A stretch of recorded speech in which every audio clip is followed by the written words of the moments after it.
Hey everyone, it's Rachel, and this is what we served up for dinner this week.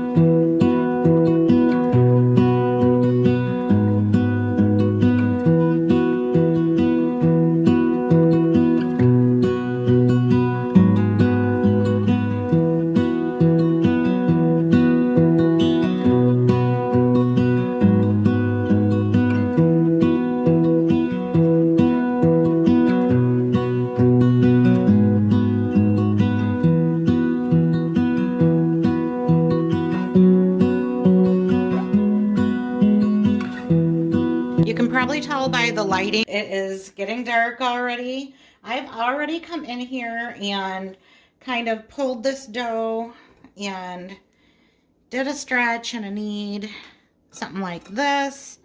This is my very first sourdough. I'm so worried, so anxious that it's not going to turn out right, but it smells good. It looks like it did in the other videos that I watched, but who knows for sure.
So what I've done here is just cook the chicken on this side, season on that side. I gave them a flip. I did a light season on this side and then just kind of rolled them back over to the original. And I'm getting ready to take them out of the pan and add some vegetables.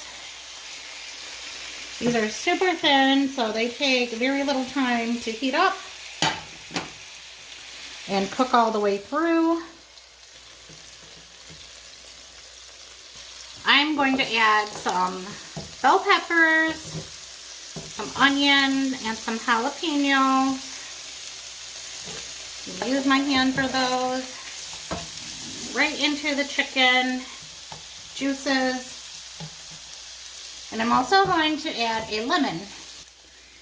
And although there's already some salt and some seasonings in the pan already from the chicken, I'm going to add more salt. I'm going to add a little bit of chili powder over these veggies. The lemons are making my mouth water. And I like my peppers to be very tender. So I'm going to let those cook a while. I'm also going to chop up some cilantro, like quite a bit of it. And I'm going to put about half of that big handful into the skillet because I am making pico de gallo. So I will use the rest of it in that. You could use a cutting board and cut your chicken into strips. You can leave it in a big old piece if you want, or you can take a pair of kitchen shears like I am and just chop it up into strips. And I'm not going to waste my chicken drippings.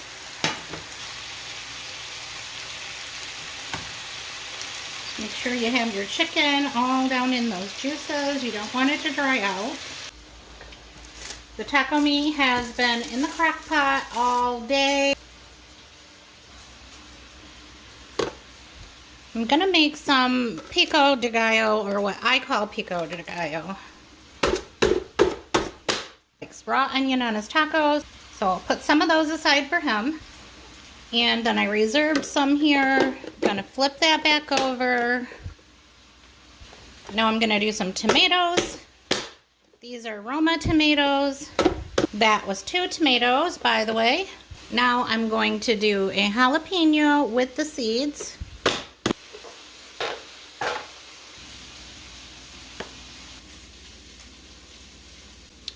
I'm going to add a little bit of lime juice. I'll just use the cap as a measuring tool. And since my garlic cloves are all frozen, I'm going to use garlic powder. We'll do about a teaspoon. And since I'm a pretty salty person, I'm going to do a teaspoon of salt as well. And I'm just going to use this container to mix it all together. I always say that it would be handy if these food choppers came with a lid, so that when you're done making something like this, you can just pop a lid on it and then put it in your fridge. Mine, anyway, it doesn't. Oh my gosh, and you should always taste test your food, and that is so delicious. I'm gonna try not to eat the whole bowl, just like this, nothing else. Forget the chicken. Forget the tacos. I could just eat this.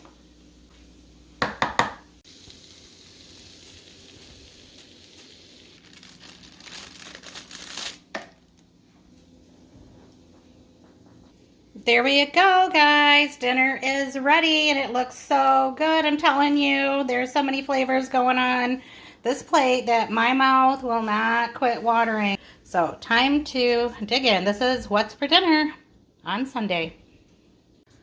Well, I have been out in the community almost all day doing stuff for work, and it is so windy and cold. It is like 13 degrees, and I'm sure the wind chill, I don't even want to guess what the temperature is. All that I know is the meal that I had in mind for tonight will have to wait for tomorrow because I am whooped. So I have these packages of shredded beef in the fridge, so we're going to use those. I've never used these before, so hopefully it turns out good. I have 2 of these packages. I'm just going to get started by cooking them up. Just going to get the other one opened and into the pan. For now, I'm just going to season this meat with some garlic powder, some salt, and some pepper.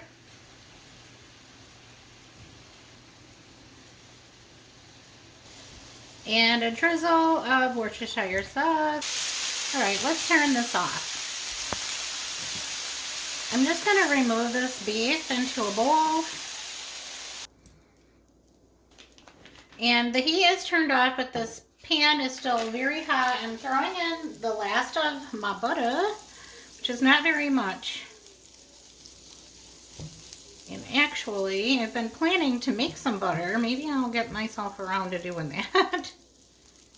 But I think I'm going to add a little bit of olive oil as well.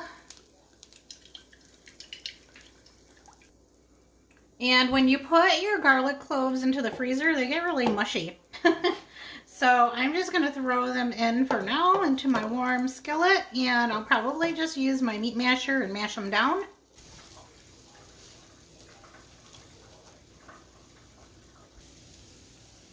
Next, I'm adding in some diced up radishes. I did this in a soup last week and we all loved it. We enjoyed the radishes, but if you don't, then just use some potatoes. They really kind of come out the same. I wouldn't lie to you on that one because I do not like foods that pretend to be other foods. Like cauliflower is cauliflower. It's not rice. Also going to add about half of a bag of peas and carrots that are just kind of lurking in the freezer. So let's use those up. And I'm trying to decide if I want to deal with an onion. Maybe if I look in the fridge and I have one already cut up. I've decided that I have just enough energy to cut up these 2 green onion stalks. I'm going to use the green and the white part of the onion. Next is a can of Aldi's diced tomatoes and green chilies. And I tend to measure with the palm of my hand, and this is dried thyme. And then the lid to the beef bouillon base. So this is about 2 bouillon cubes. I'm going to stir that around. Next I'll put the shaved steak back into the pan. Now I have some really hot water out of our water filter system. And I'm doing about 4 cups. At this point, I'm going to let that simmer.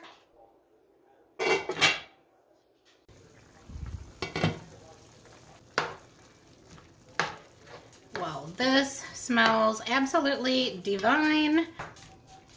Now, as you can see, our broth has like this tomatoey beef texture going on, and I want to add a little bit of cream to that. I'm using a couple of big dollops of sour cream just to use it up.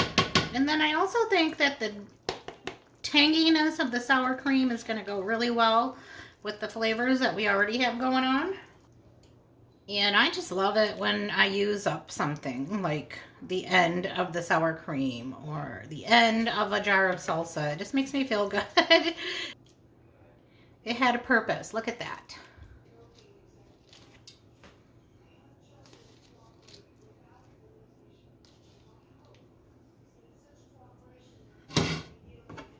I'm going to use a little Parmesan cheese just to thicken it up and then give it a little bit more of a like pungent cheese flavor. All right, that looks delicious. And those flavors are so good. You know what would be really good with this? Some sourdough bread. Our neighbors left us 2 loaves of bread on our front doorknob. So we are set for bread with our soup tonight.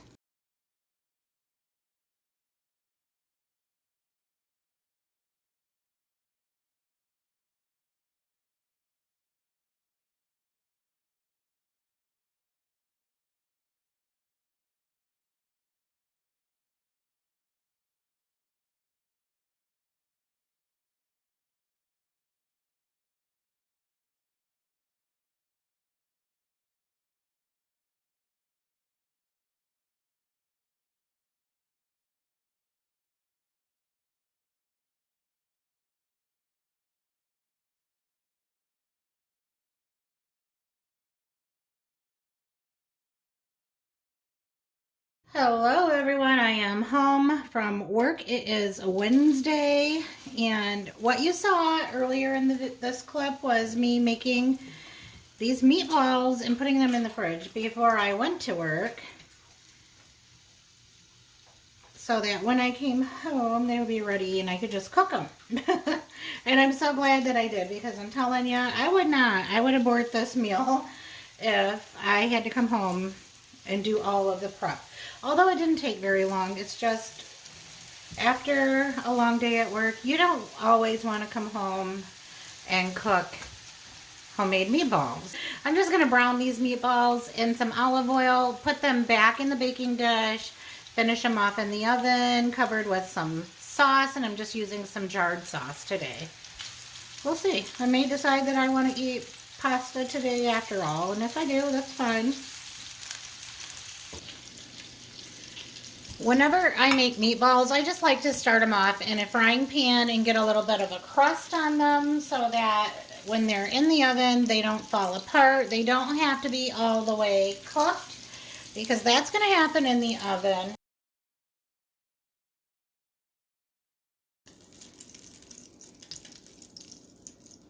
So while the meatballs are back in the baking dish, I'm going to get started on the sauce. I've got some green beans with some bacon fat that I'm going to cook for on the side.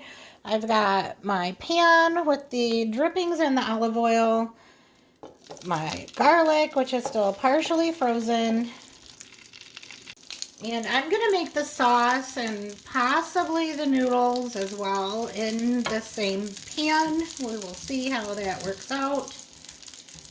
But my garlic I have been storing in the freezer because I bought a huge bag at Sam's Club and I knew I wasn't going to be able to use it all up that fast. So when you do that, it just kind of is a little on the mushy side when you thaw it back out, which is fine for me because it makes it easier to crush. The other day I used my potato masher and crushed my garlic cloves down, and that worked really good. But my meat masher was sitting close by, so that's what I grabbed today, and I'm just going to give this garlic a rough chop.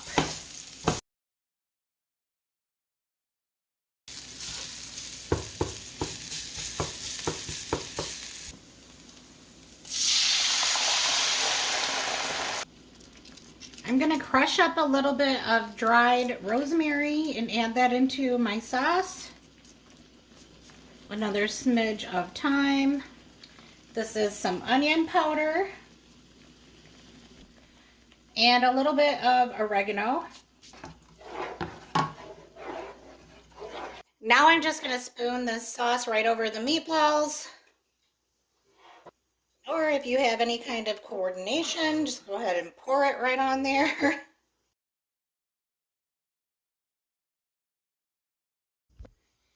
Now I've got my oven set on 375, so I'm just going to slide them in just the way they are. I'm using about a half of a can of tomato sauce, and I'm going to add some beef bouillon base. And I'm just using my can to add water to the pot. My intention is that I will create a lovely tomatoey, beefy broth to cook our pasta in.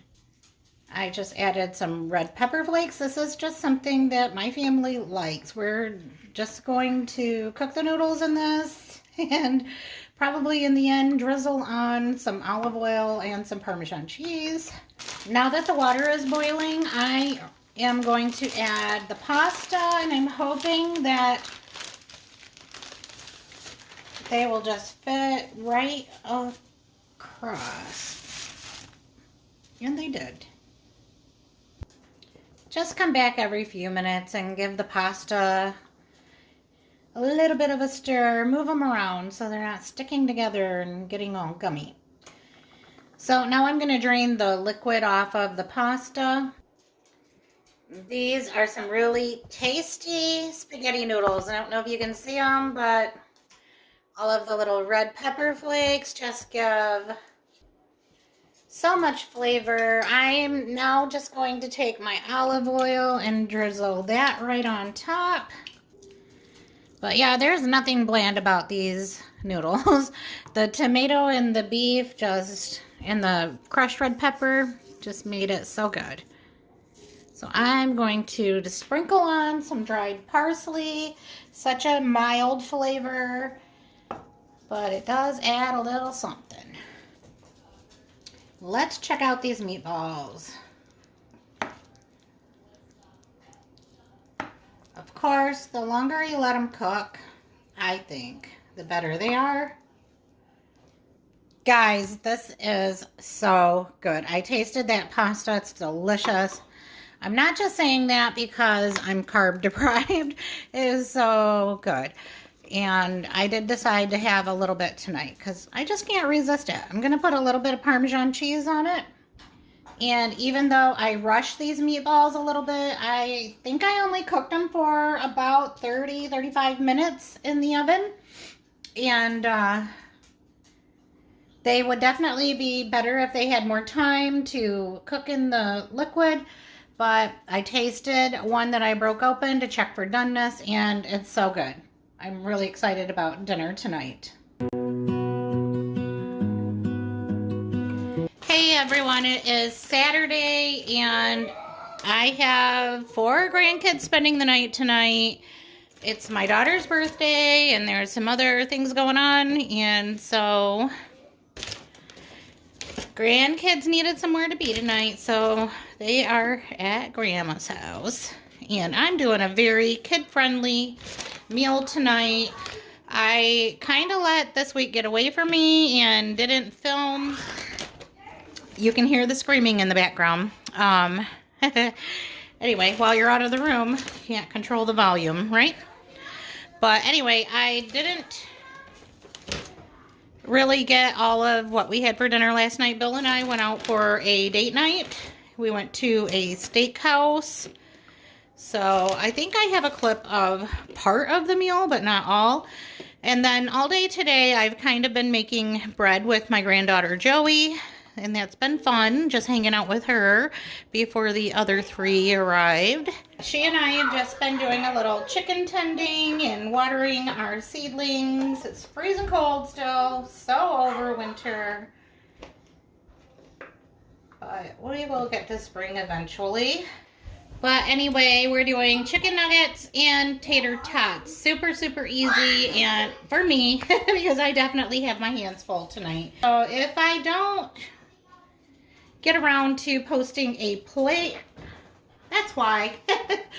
Just busy. And if I don't circle back around to say goodbye, just want to say thank you. Hope you enjoyed this week's video. Thank you. Thank you. Thank you. Bye. Bye. See you next time. See you next time. See you later. See you later. You just wanna be with you till we grow old. Just tell me you'll stay or take me away. I want you for myself every single day. You set my world on fire. You set my world on fire. I just want you, I just need you. I don't know what it is you do. I just want you, I just need you. I don't know what it is you do.